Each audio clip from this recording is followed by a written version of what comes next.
Okay, if no question, the third things for me to plan is my income portfolio or my income portfolio. So basically, we talk about my $7,000 passive income. So eventually it come from three sources. One is the CPF.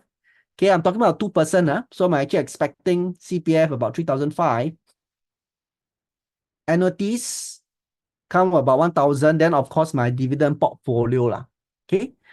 So again, like I said, it's good to annually review. Like for example, my CPF, I want to see am I on track. Okay. So basically, okay, like for example, I need about roughly about 1,000, 2,000. Okay, so this is from the CPF website. Okay, maybe I can share with you where I got this table from.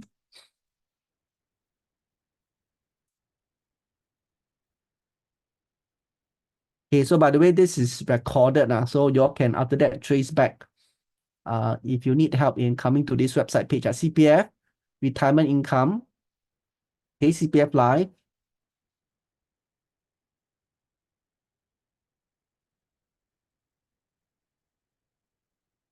And okay, okay, so they have this monthly payout estimator or view payout examples. Okay, so this is where I got the information from. Okay, so basically, it's good to see whether, are we on track? Like, for example, in my case, I probably need about $2,000 per person, roughly, So basically, at 65, I will need maybe about, I don't know, maybe about, okay, to be safe, about 250, 250, at 55, okay, to hit about $2,000, okay? So it's good to check, it's good to trace, see whether am I actually on track. So what I do here is this, I will actually look at my special account. So assuming my special account only have about 150,000, for example, if you all want, I can actually send you all this spreadsheet, this calculator spreadsheet. Then can someone tell me a special account, what is the interest rate? What is the interest rate for the special account? Anyone can help me here? 4%. Okay, well, 4.08. Thank you so much.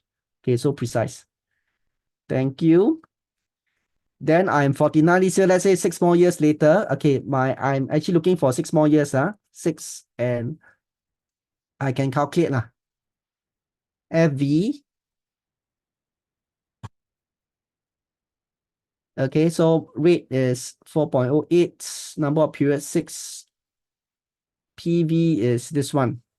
Okay, so if let's say, for example, I stop contributing to my special account, I don't contribute anymore and I let it roll, I only have 190,000, assuming I have 150, I only have 190,000 at age 55. Okay, not enough. Okay, sorry, I repeat. So assuming now, today I'm 49 years old, and assuming I have 150,000 in my special account, and if I just let it roll, 6 years later, that means I don't contribute, I only have 190,000. Okay, so 190,000, that means I'm only on track to get about 1,500 per month, which is not enough. Okay, that means I cannot stop working. Assuming this is me, I cannot stop working. I have to make sure I contribute more. Maybe I need about, let's see, okay, 200,000. Okay, I have to like review, I have to keep working, I keep contributing. Then 200,000, 250,000. Then yes, I would probably have enough. Okay, so this is especially good for those who want to think of quitting. See whether your special account is actually enough to generate that kind of monthly payout that you are looking for. Okay, this one okay? Anybody need me to repeat?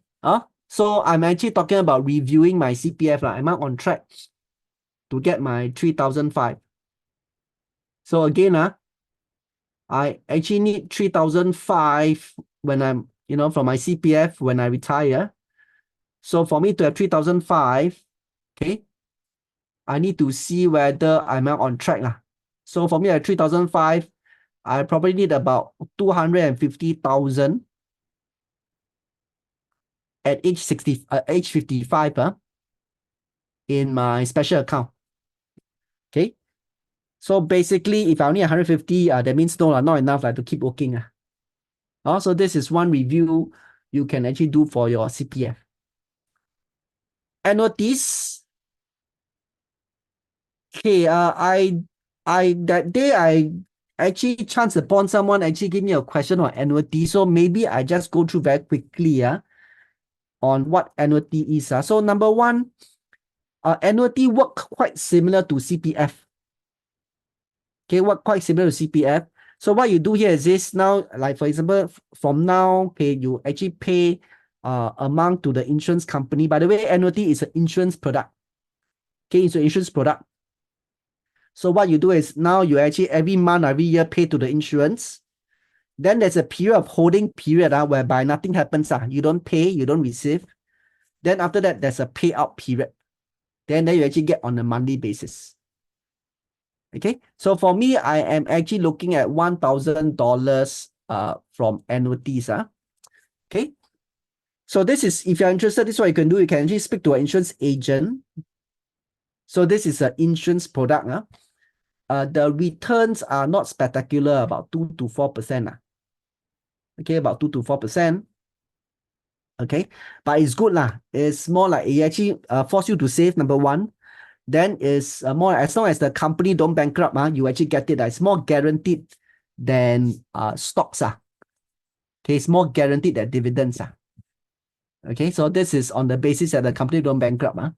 So when you speak to an insurance agent, what you can do here is this: you can actually work backwards. You can tell them how many years you want your payout.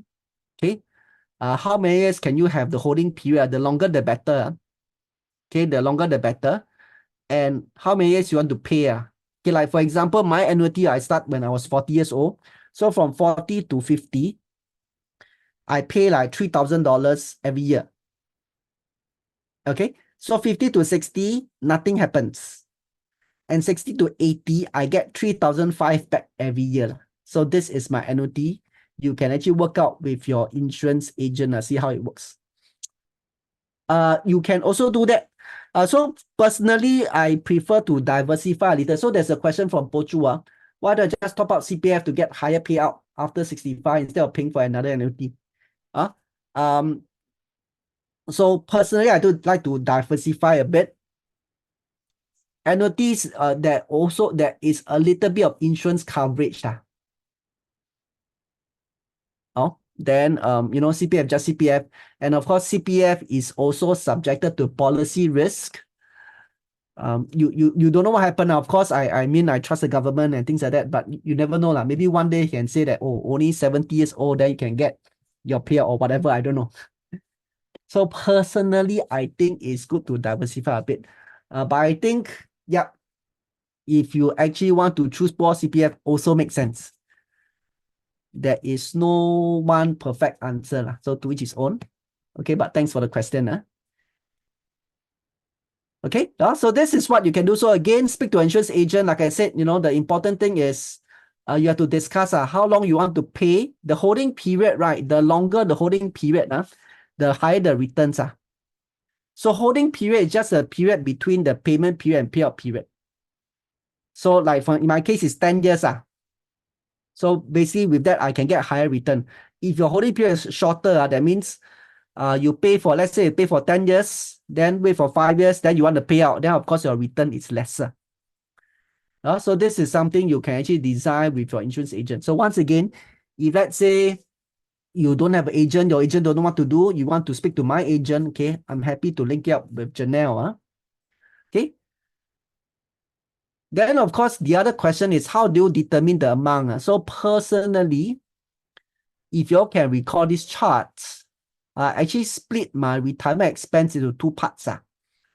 One is the basic expense. One is the luxury expense.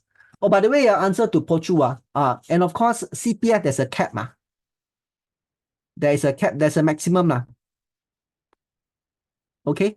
Like, for example, you cannot put more than 308. I think your RA at 55 cannot be more than 308.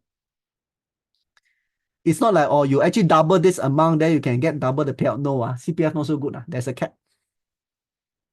Okay, that's another reason why you may actually need to top up. So I think for the amount that you need now, that means my CPF annuity hopefully can cover up to my basic now. Which means to say, if let's say my CPF annuity is more or less guaranteed payout, cover a basic, then I'm actually quite safe. I can live happily ever after. Okay, so if you want to roughly know what is the formula to know that how much you should spend on CPF annuities, how much you want to put in dividends, right?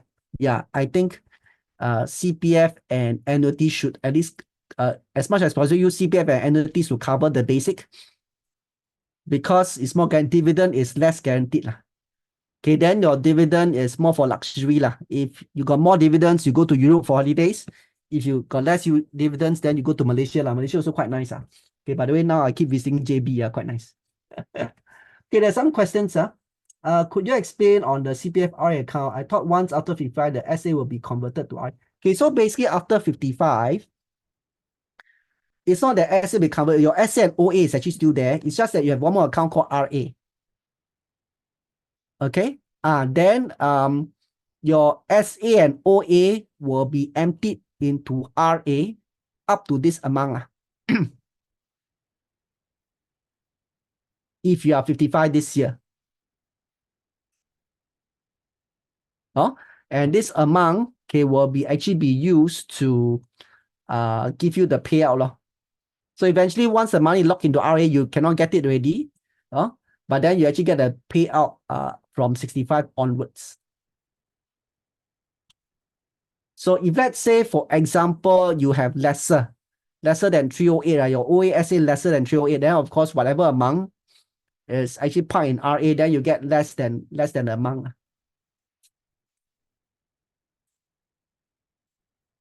Okay. So again, these are very good source of dividend income. Okay, so of course, I will still have my dividend portfolio. For the next 6 months, I will still very much focus on REITs. As you can see, what you see on the chart is the REITs index. The REITs index, as you can see, since July, it's actually keep coming down. Okay, so over the past 2 years, right, the reason why the REITs index is down is mainly because of increase in interest rate. Okay, as we all know, the REITs, they have to borrow quite a bit of money. And if you have been following last year, you can see that the impact on interest is actually quite significant. Okay, so why am I actually quite bullish on REITs? Number one, you can see the price is actually very low. This was when COVID happened. If you remember COVID, nobody go to mall, nobody go office. Okay, I think it's justifiable for the price to be this low. Today, the malls are packed, the offices are packed, and yet the price are still so low. So I think it doesn't make sense to me. So I do see opportunity in REITs, especially we actually expect the interest rate to come down already.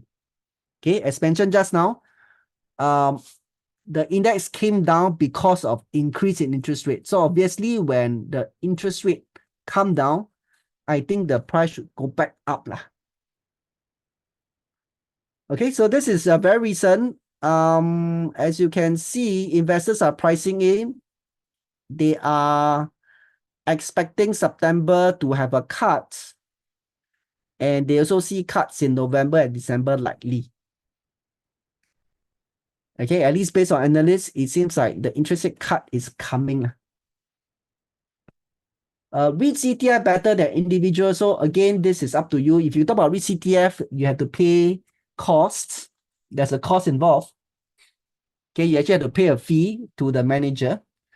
And what the manager do is very similar to what I do, okay, which is just have a basket of REITs.